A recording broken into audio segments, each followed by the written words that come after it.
Just thinking about them brings a smile, doesn't it? One, the portly, often pompous one, forever exasperated. The other, the thin, timid fellow, prone to tears and tie-twiddling. Laurel and Hardy, they were arguably the greatest comedy duo in cinematic history, a pair whose unique chemistry, masterful physical comedy, and timeless routines transcended language and generations. They could make you laugh out loud with just a look, a gesture, or one of Oliver's famous slow burns. So, how did Arthur Stanley Jefferson and Norvell Hardy come together to become the legendary Laurel and Hardy, two of the world's most beloved entertainers? Let's take a look.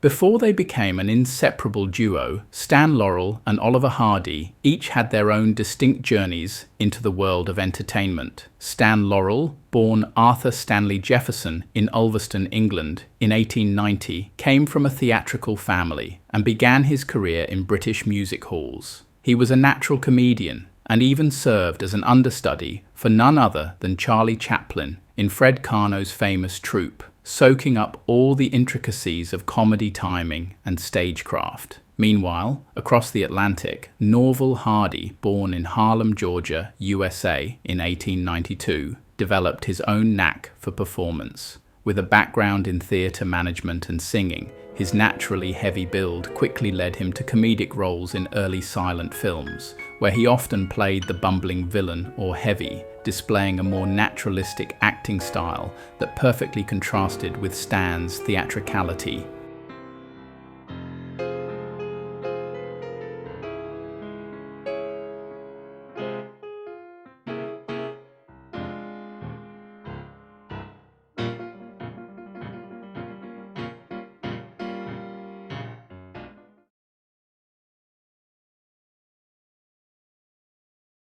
Now for the crucial part, how did these two comedic forces meet? Their paths actually crossed briefly in 1919 on the set of a silent film called The Lucky Dog.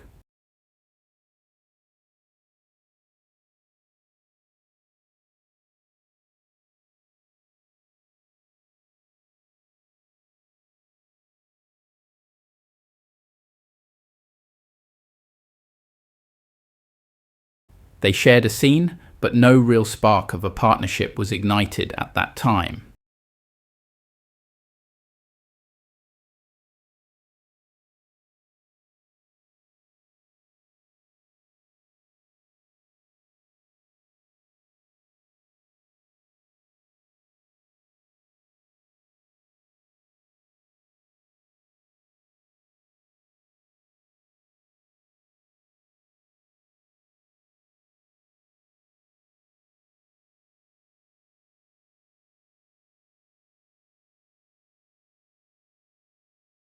Oliver Hardy was already a fairly established actor, known as Babe to his friends, with over 200 film credits to his name. The true magic happened years later, around 1927, at Hal Roach Studios in Los Angeles. Oliver was set to star in a short film called Get 'Em Young, but fate intervened. He burnt his arm while cooking a lamb chop. Stan Laurel, who was working at Roach as a gag writer and director, was asked to step in as his replacement.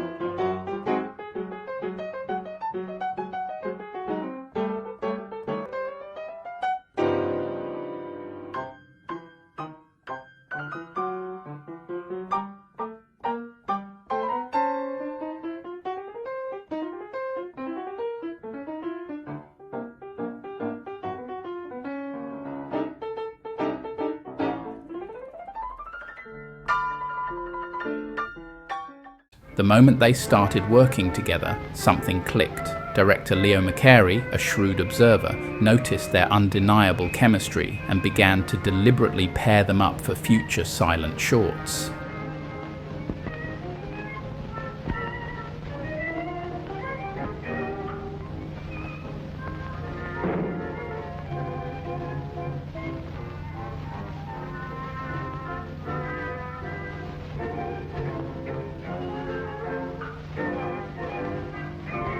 This accidental substitution became the foundation of one of comedy's greatest partnerships.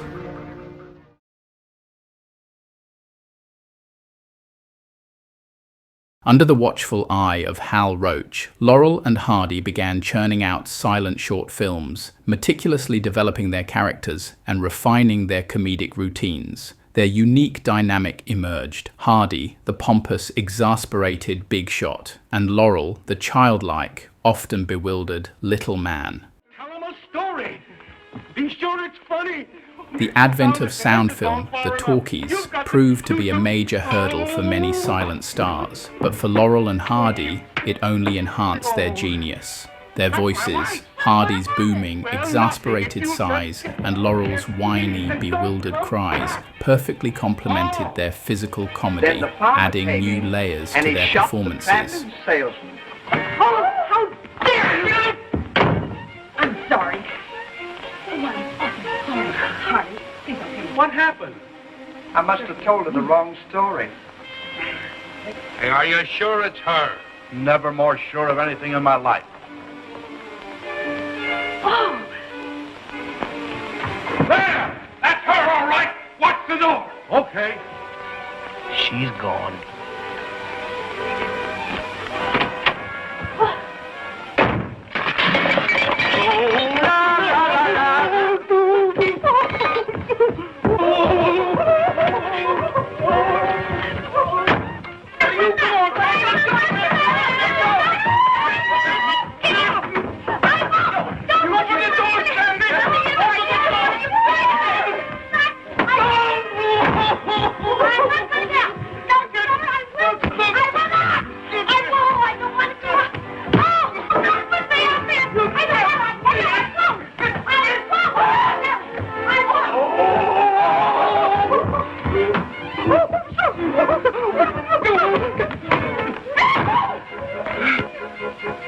Where is that woman?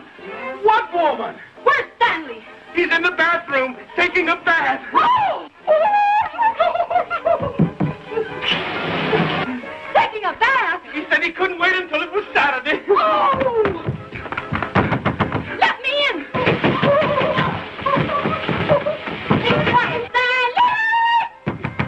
Stanley! What's the trouble in here? There's a strange woman in there with my husband. Probably the woman I want.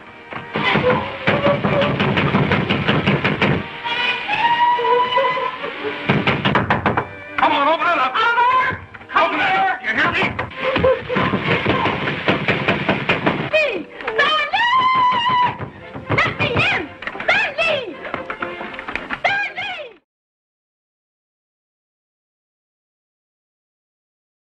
As their fame grew, Laurel and Hardy became incredibly successful. But this success also brought challenges, particularly concerning creative control. Stan Laurel, especially, was a meticulous gag writer and had a very strong vision for their material. They often clashed with producer Hal Roach, who maintained tight control over their contracts and creative input. This battle for artistic freedom was a significant challenge for the duo, as they sought more say in their scripts and production, often leading to frustration and legal disputes. Despite these off-screen tensions, on-screen, they developed their legendary routines: the slow burn, where Oliver's face would gradually contort with exasperation; the finishing gag, where a simple action would escalate into widespread destruction; and their famous reciprocal destruction, where one's mistake would lead to the systematic ruin of the other's efforts. Their short film, The Music Box, 1932, showcasing their attempts to deliver a piano up a long flight of stairs, even won an Academy Award.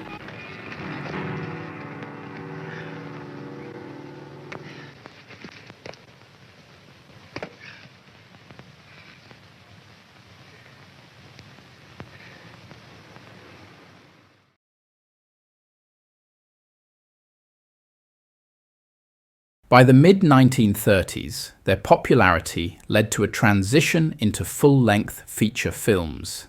Classics like Sons of the Desert, 1933, Way Out West, 1937, and Blockheads, 1938, brought their unique brand of humor to even wider audiences. Their appeal was truly global. Their physical comedy transcended language barriers, allowing them to captivate audiences worldwide.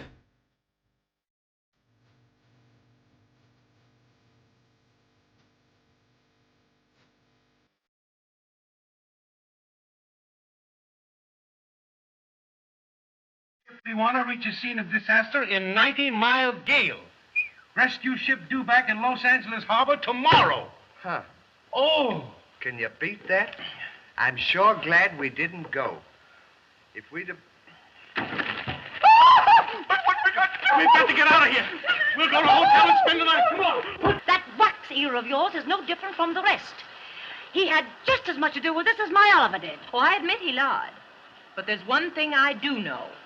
When he gets back home and I ask him, he'll confess and tell me everything.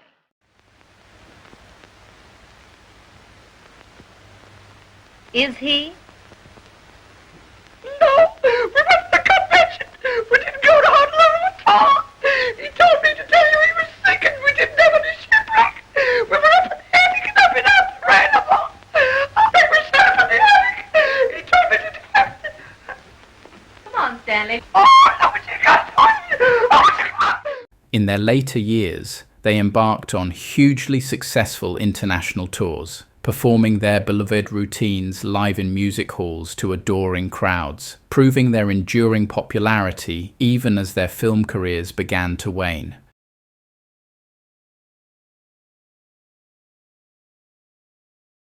Well, here's another nice mess you've gotten me into.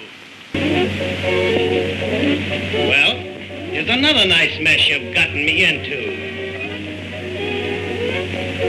What do you mean I got you into? Well, here's another nice mess you've gotten me into. Well, I couldn't help it. You told me I was doing your price and we all got together. The partnership of Laurel and Hardy was a masterclass in comedic timing, character development, and the profound power of two individuals who understood each other implicitly. Oliver Hardy's health declined in the mid-1950s, and he passed away in 1957.